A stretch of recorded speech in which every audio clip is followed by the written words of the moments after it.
To data science with doctor Wasim. अभी हमने last video के अंदर ये देखा कि किस तरह से हम न्यूरल नेटवर्क जो है उसको ट्रेन करते हैं और किस तरह से बैक प्रोपोगेशन एल्गोरिदम जो है उसको हम यूज़ करते हैं। इस वीडियो के अंदर हम ये देखेंगे कि किस तरह से हम फ्लावर वैरायटी जो है आइरिस डाटा सेट के अंदर उसको प्रेडिक्ट कर सकते हैं using neural network a simple perceptron. और दूसरा हम ये देखेंगे क्विकली कि किस तरह से हम इमेज लेबल जो हैं उनको क्लासिफाई कर सकते हैं यूजिंग डीप लर्निंग। ठीक है, तो हम सबसे पहले जो है आइरिस डाटा सेट जो है उसको देख लेते हैं।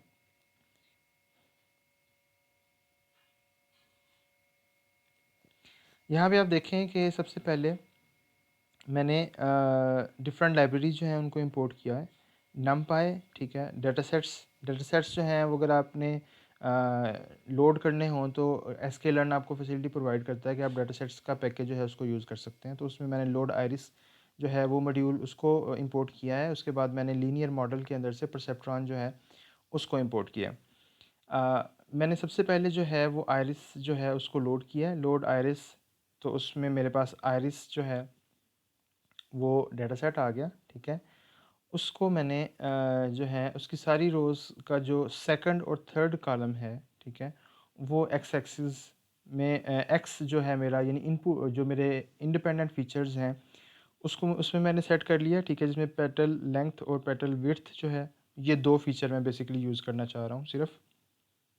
तो ये दो फीचर्स मैंने एक्स में दे दिए और वाई के अंदर जो है वो मैंने आइरिस टारगेट ज़ीरो यानी अगर सिटोसा टाइप हो, सिटोसा वैरायटी हो आइरिस में, तो उसको जो है वो वन कंसीडर करेंगे हम, अदरवाइज़ हम ज़ीरो करेंगे। हम बड़ा सिंपल लेके चल रहे हैं। हमने जस्ट दो कॉलम्स जो हैं उनको एज अ एक्स हमारे इनपुट फीचर्स यूज़ कर रहे हैं और प्रोडिक्शन के लिए हम हमारे पास उसके अंदर डाटा सेट के अंदर तीन डिफरेंट तरह की क्लासेस हैं। तो हम जस्ट एक क्लास को भी करने लगे हैं। एक क्लास का टारगेट जो है अगर आइरिस का टारगेट ज़ीरो हो तो उसको हम उसकी वैल्यू हम जो है वो वन लेट से रख लेते हैं, बाकी सब की वैल्यू अभी हम ज़ीरो रख लेते हैं for the sake of simplicity. ठीक है, तो ये हमारे पास कुछ इस तरह से डाटा आ गया, एक्स की कुछ वैल्यूज़ आ गई हमारे पास। इसी तरह से वाई के अंदर हमारे पास ज़ीरो और वन की वैल्यूज़ जस्ट होंगी। यहाँ पे सिंपल हम उसी तरह से जैसे हम पहले देखते आ रहे हैं, हम क्लासीफायर जो है उसका इंस्टेंस बनाएंगे। ठीक है, और उस पर फिट का मेथड जो है वो कॉल करेंगे। ठीक है, और ये हमारे पास अगर हमने हमारे पास एक नई एग्जांपल आती है जिसमें जो विड्थ है पेटल की और लेंथ है वो 2 और 0.5 है। ठीक है, तो उसको जब हम प्रेडिक्ट करेंगे तो वो उसकी प्रेडिक्शन देगा ज़ीरो या वन। ठीक है, तो यहाँ पे इसकी जो प्रेडिक्शन है वो ज़ीरो आ रही है। ठीक है, तो ये sklearn के अंदर सिंपलेस्ट फॉर्म के अंदर ये परसेप्ट्रॉन जो है ये एक अच्छी जो है ऑप्शन तो है, सिंपल ऑप्शन है मतलब, लेकिन ये लीनियर जो डाटा है उसके लिए तो ये अच्छी ऑप्शन है। ठीक है, तो ये हमने परसेप्ट्रॉन को एक सिंपल लीनियर फॉर्म में जो डाटा है उसको रिप्रेजेंट करने के लिए, उसको क्लासीफाई करने के लिए सॉरी यूज़ किया है। ठीक है, तो ये हमारी पहली एग्जांपल थी आइरिस के हवाले से, बड़ी सिंपल सी एग्जांपल है। अब हम थोड़ा सा जो है वो एक थोड़ी डिटेल्ड आप कह लें कि डीप न्यूरल नेटवर्क वाली एग्जांपल की तरफ जाते हैं, जिसमें हम हिडन लेयर्स भी इंट्रोड्यूस करवाएंगे और हम प्रेडिक्ट करेंगे फैशन आइटम्स को। ठीक है, अच्छा, डीप लर्निंग जो है वो sklearn के अंदर उसकी बहुत क्या आप कह लें कि सिंपलेस्ट एल्गोरिदम्स जो हैं उसके अंदर अवेलेबल, लेकिन डीप लर्निंग या डीप न्यूरल नेटवर्क्स के हवाले से इटसेल्फ जो है वो पूरी पूरी लाइब्रेरीज अवेलेबल हैं। तो हम उसमें जो टेंसर फ्लो की लाइब्रेरी है उसको यूज़ करेंगे। टेंसर फ्लो के अंदर हम केरास जो है उसको भी इंपोर्ट कर लेंगे। ठीक है, ये हाई लेवल आप कह लें कि उसका एक इंटरफेस हमें प्रोवाइड करता है। और फिर हम मैटलैब जो है प्लॉटिंग के लिए उसको इंपोर्ट कर लेते हैं। हम सबसे पहले फैशन का जो डाटा है, फैशन एमलिस्ट का डाटा है इसके अंदर केरास के अंदर, उसको हम सबसे पहले जो है वो इसके अंदर लोड करेंगे। और वो लोड कैसे करेंगे, पहले हम फैशन एमलिस्ट जो है उसका वेरिएबल डिफ़ाइन करेंगे और फिर उस वेरिएबल या उस ऑब्जेक्ट पे जो है हम लोड डाटा का फंक्शन जो है वो कॉल करेंगे। जब हम ये लोड डाटा का फंक्शन कॉल करेंगे केरास डाटा सेट्स का, तो वो हमें इटसेल्फ जो है ट्रेन का डाटा और टेस्ट का सेट डाटा वो हमें स्प्लिट फॉर्म में ही दे देगा, यानी हमें इसको ट्रेन और टेस्ट में स्प्लिट नहीं करना पड़ेगा। ठीक है, तो हमारा एक्स ट्रेन आ गया, वाई ट्रेन आ गया, एक्स टेस्ट आ गया और वाई टेस्ट आ गया। ठीक है, इसके बाद हमने देखा अच्छा जी ये फिर ये थोड़ा प्रोसेस होगा और डाटा हमारा लोड हो जाएगा। उसके बाद हम ये देखेंगे कि लेट्स से हम देखते हैं एक्स ट्रेन जो है उसकी क्या शेप है। ठीक है, शेप का ये मतलब है कि उसका जो आप कह लें कि वेक्टर है, वेक्टर या उसका जो टेंसर है, बेटर टू से टेंसर जो है उसकी क्या शेप है।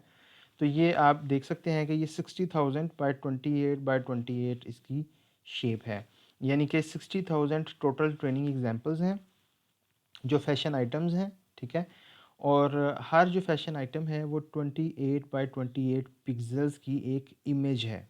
ठीक है, अगर आप इसकी डाटा टाइप भी देखें एक्स ट्रेन फुल की, तो ये अनसाइंड इंटीजर है, यानी कि ये बेसिकली इसके अंदर 28 बाई 28 पिक्सल्स की ग्रे स्केल इमेजेस हैं। ठीक है, जिसमें हर पिक्सल की वैल्यू जो है वो 0 से 255 तक है। ठीक है, अच्छा इसमें प्रेफर ये किया जाता है कि हम जिस तरह से हमने फीचर स्केलिंग के हवाले से देखा था, तो ये जो 0 से 255 तक वैल्यूज़ हैं इनको भी हम नॉर्मलाइज़ कर लें। ठीक है, और दूसरी चीज़ ये हम करते हैं जब भी हम डीप लर्निंग की बात करते हैं तो हमें एक वैलिडेशन सेट भी चाहिए होता है, जिस पे हम अपने मॉडल को जैसे जैसे ट्रेनिंग होती जाती है साथ साथ वैलिडेशन भी होती जाती है। तो हमें एक वैलिडेशन सेट चाहिए। ठीक है, तो वैलिडेशन सेट हम कैसे बना सकते हैं, हम जो 60,000 हमारे पास इमेजेस हैं उसमें से फ़र्स्ट जो 5,000 हैं इमेजेस, ठीक है, उसको हम वैलिडेशन के लिए रख लेते हैं लेट्स से, और बाकी की जो सारी इमेजेस हैं उनको हम ट्रेनिंग के लिए रख लेते हैं। और साथ ही हम ये भी करते हैं कि इसमें जो डाटा है उसको 255 से डिवाइड कर देते हैं। ठीक है, तो ये भी एक तरीका है नॉर्मलाइजेशन का कि मैक्सिमम जो वैल्यू हो उससे डिवाइड कर दें, क्योंकि हर पिक्सल की वैल्यू जो है वो 0 से 255 तक है, तो 255 से जो है इनको डिवाइड कर दें, तो ये जो अब हमारे पास डाटा आएगा वो नॉर्मलाइज्ड होगा। ठीक है, इसी तरह से हम वाई वैलिडेशन और वाई ट्रेन इनको भी उसी तरह से अलग-अलग कर देते हैं, यानी फर्स्ट जो 5000 हमारे पास आइटम्स हैं उसको हम वैलिडेशन में जो है वो ऐड कर देते हैं, और बाकी की जो सारी हैं उसे हम ट्रेन के अंदर ऐड कर देते हैं। ठीक है, अच्छा अब आगे चलने से पहले हमें पता होना चाहिए कि एक्चुअली हमारे डाटा सेट के अंदर जो हैं वो क्लासेस हैं कौन कौन सी, यानी ये जो फैशन का डाटा हमने लोड किया है इसके अंदर मैं आपको बताता चलूँ कि यहाँ पे डिफरेंट क्लासेस हैं इसके अंदर, वो मैंने यहाँ पे एक अरे की फॉर्म में जो हैं उनको रिप्रेजेंट किया हुआ है, यानी कि टी शर्ट है, ठीक है, ट्राउज़र है, पुलोवर है, ड्रेस है, कोट है, सैंडल है, शर्ट है, स्नीकर है, बैग है और एंकल बूट है। ठीक है, तो इसमें से लेट्स से मैं देखना चाहता हूँ कि लेट्स से जो पहली इमेज है वो कौन सी है। ट्रेन के अंदर जो पहली इमेज है उसको मैं आई एम शो का फंक्शन यूज़ करते हुए उसको प्लॉट कर सकता हूँ, तो वो एक कोट है। ठीक है, ये जैसे कि आप देख सकते हैं एक कोट है। ये ट्रेन डाटा जो है उसके अंदर एक्चुअली 28 बाई 28 पिक्सल्स का डाटा पड़ा हुआ है, पिक्सल्स का, तो उसको मैंने आई एम शो का फंक्शन यूज़ करते हुए इमेज की फॉर्म में यहाँ पे शो किया। इसी तरह से एक्स ट्रेन के साथ अगर हम वाई ट्रेन को देखें तो वाई ट्रेन जो है उसका लेबल होगा। ठीक है, ऐसे ही है ना, यानी कि ये एक्स ट्रेन के अंदर हम देखते आ रहे हैं कि वो उसके इंडिपेंडेंट फीचर्स होते हैं जो कि यहाँ पे पिक्सल्स हैं, और वाई ट्रेन जो हैं वो उसके लेबल्स होते हैं या क्लास का नाम होता है। तो ये इसके इस इमेज के कोरिस्पॉन्डिंग इसको जो लेबल असाइन हुआ है वो कोड का है। ठीक है, अब हम ये चाहते हैं कि हम डीप लर्निंग को यूज़ करते हुए, डीप न्यूरल नेटवर्क को यूज़ करते हुए एक ऐसा मॉडल ट्रेन करें जो कि हमें ये प्रिडिक्ट करें, हमारे लिए प्रिडिक्ट करने में हेल्प करें। उसे कोई भी इमेज दें तो वो प्रिडिक्ट कर दे कि ये कोट है, ये शर्ट है, ये ड्रेस है। तो ये एक तरह से अब हम ये कह सकते हैं कि ये मल्टी लेवल क्लासिफिकेशन प्रॉब्लम है, क्योंकि इसमें मल्टीपल क्लासेस हैं और हर क्लास जो है वो 10 क्लासेस में से कोई भी क्लास जो है वो प्रिडिक्ट हो सकती है। तो उसके लिए हम क्या करेंगे, उसके लिए केरास के अंदर हम मॉडल बनाएंगे, ठीक है। मॉडल और Keras models dot sequential, sequential जो है सबसे सिंपलेस्ट मॉडल है केरास के अंदर, ठीक है। और उसमें हम सिंपल ये करेंगे कि class dot layers dot flatten input shape, सबसे पहला जो इनपुट लेयर है हमारे पास, उसमें हम बता देंगे जी कि हमारा जो इनपुट है, इनपुट की शेप जो है वो 28 बाई 28 होगी, यानी कि 28 रोज़ और 28 कॉलम्स होंगे जो कि हमारे इमेज के पिक्सल्स की वैल्यूज़ हैं। उसको हम फ्लैटन कर देंगे, यानी कि वो एक ही आप कह रहे हैं कि एक ही वेक्टर जो है वो बन जाए। इसके बाद हम एक हिडन लेयर बना लेते हैं 300 यूनिट्स की, ठीक है। और उसमें एक्टिवेशन, हमने एक्टिवेशन जो फंक्शन देखा था, सिग्मॉइड फंक्शन था, सिंपलेस्ट जो फॉर्म जो प्रीवियसली हिस्टोरिकली भी यूज़ होता आ रहा है वो सॉफ्टमैक्स ही है। लॉजिस्टिक रिग्रेशन, लॉजिस्टिक यूनिट है या लॉजिस्टिक फंक्शन है। लेकिन अब रेलो जो है वो भी यूज़ होता है। तो रेलू जो है वो एक्टिवेशन फंक्शन मैंने यहाँ पे दे दिया। और फिर एक मैंने और लेयर ऐड की, उसमें मैंने 100 न्यूरॉन्स जो हैं वो होंगे उसके अंदर, और उसका एक्टिवेशन भी रेलो है, ठीक है। और डेंस फाइनली जो है मैंने एक और जो है वो लेयर ऐड की, फाइनल लेयर, उसको मैंने 10 जो हैं वो न्यूरॉन्स दे दिए, क्योंकि मैं 10 क्लासेस में से एक क्लास प्रेडिक्ट करना चाह रहा हूँ। और उसकी एक्टिवेशन जो है ना वो मैंने सॉफ्ट मैक्स दे दी। सॉफ्ट मैक्स का ये मतलब है कि अब 10 की अलग-अलग प्रोबेबिलिटी नहीं आएगी कि पहले न्यूरॉन की अलग प्रोबेबिलिटी, दूसरे की अलग, 0 और 1 के दरमियान, तीसरे की भी 0 और 1 के दरमियान, नहीं। ये 10 के 10 जो हैं इनकी मिल के जो प्रोबेबिलिटी है वो 1 बनेगी, ठीक है। तो ये मेरा मॉडल जब डिफ़ाइन हो गया तो नेक्स्ट मैं क्या करूँगा, इसको कंपाइल कर लूँगा, ठीक है। कंपाइल का ये मतलब है कि मैं उसमें कुछ और पैरामीटर्स डिफ़ाइन करता हूँ और उससे उसके वेट्स वगैरह भी जो हैं वो इनिशियलाइज़ हो जाते हैं। तो इसमें मैं लॉस बता देता हूँ। लॉस फंक्शन जो है वो ये बताता है कि किस फंक्शन, इसमें काफ़ी सारे फंक्शंस डिफाइंड हैं। यहाँ पे मैं sparse categorical cross entropy use कर रहा हूँ, ठीक है। Sparse categorical and cross entropy जो है वो आप जहाँ पे सॉफ्ट मैक्स का फंक्शन यूज़ करते हैं वहाँ पे आप sparse categorical cross entropy use करते हैं। ऑप्टिमाइज़र जो है वो स्टोकेस्टिक ग्रेडियंट डिसेंट है, ठीक है, यानी कि बैक प्रोपोगेशन का जो एल्गोरिदम है वो यूज़ होगा। और साथ-साथ जो इसकी एक्यूरेसी चेक होगी, वैलिडेशन सेट भी मैं इसको दूँगा, तो उसकी जो एक्यूरेसी चेक होगी वो उसके लिए जो मैट्रिक्स मैंने इसको दिया है वो एक्यूरेसी का है, ठीक है। तो जब मैंने एक दफ़ा इसको कंपाइल कर लिया तो फिर मैं इसको ट्रेन करवा सकता हूँ। उसके लिए मैं वही मॉडल डॉट फिट का फंक्शन कॉल करूँगा और उसके अंदर मैं अपना एक्स ट्रेन और वाई ट्रेन का डाटा दे दूँगा, ठीक है। मैं इपॉक्स बता दूँगा कि कितनी आइट्रेशंस करनी है, ठीक है।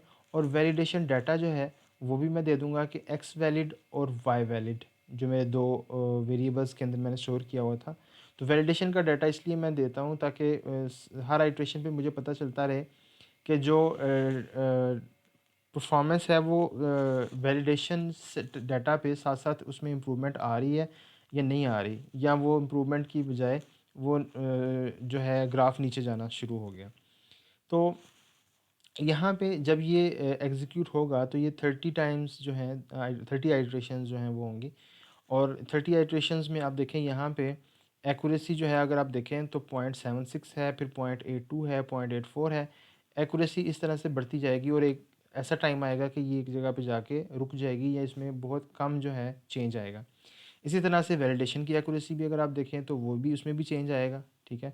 तो ये 30 आइट्रेशंस जब हो जाएंगी कंप्लीट, इपॉक्स जब कंप्लीट हो जाएंगी, तो उन इपॉक्स को हम एक ग्राफ की फॉर्म में भी रिप्रेजेंट कर सकते हैं। जैसे कि आप यहाँ पे देख सकते हैं, मैंने हिस्ट्री वाला जो वेरिएबल था मेरा, उसमें एक हिस्ट्री की जो है वो डिक्शनरी होती है, उसको यूज़ करते हुए मैंने उसको प्लॉट किया, ठीक है।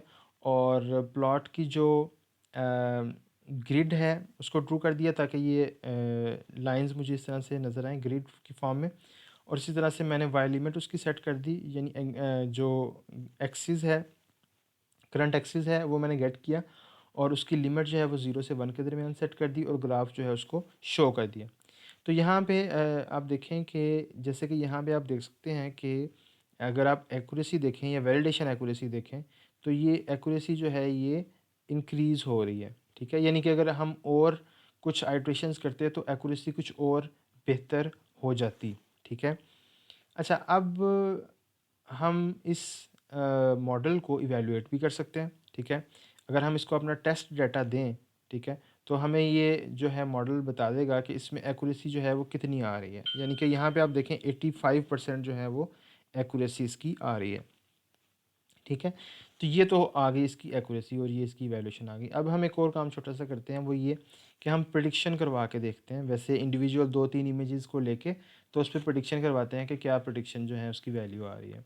तो यहाँ पे हमने क्या किया कि टेस्ट डाटा की पहली 3 इमेजेस जो हैं वो ले ली, ठीक है, और उन तीनों इमेजेस पे प्रेडिक्शन करवा ली, ठीक है।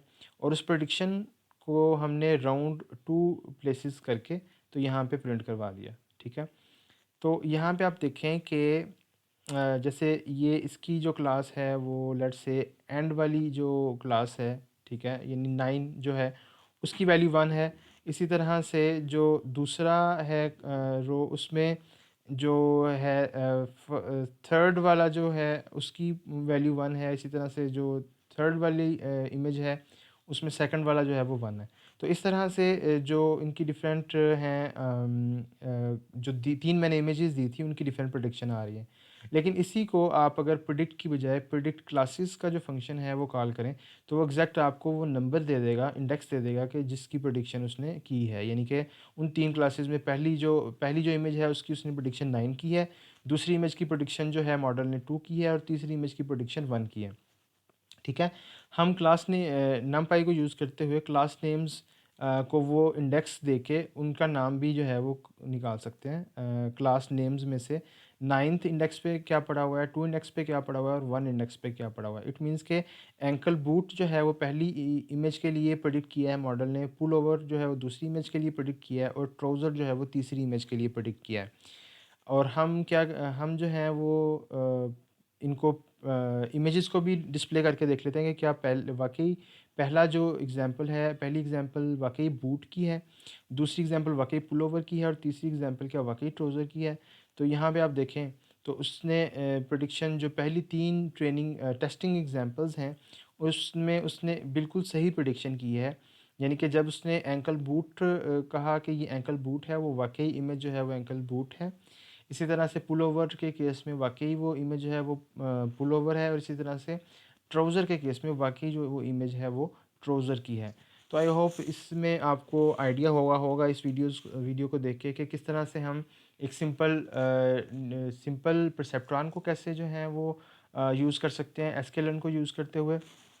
और दूसरा हमने ये देखा कि किस तरह से हम टेंसर फ्लो को यूज़ करते हुए, केरास को यूज़ करते हुए इमेज के जो लेबल्स हैं वो प्रेडिक्ट कर सकते हैं, ठीक है। अगर आपके कोई कमेंट्स हों, क्वेश्चंस हों, कोई सजेस्ट कुछ करना चाह रहे हों तो ज़रूर आप नीचे कमेंट्स के अंदर ज़रूर दीजिएगा।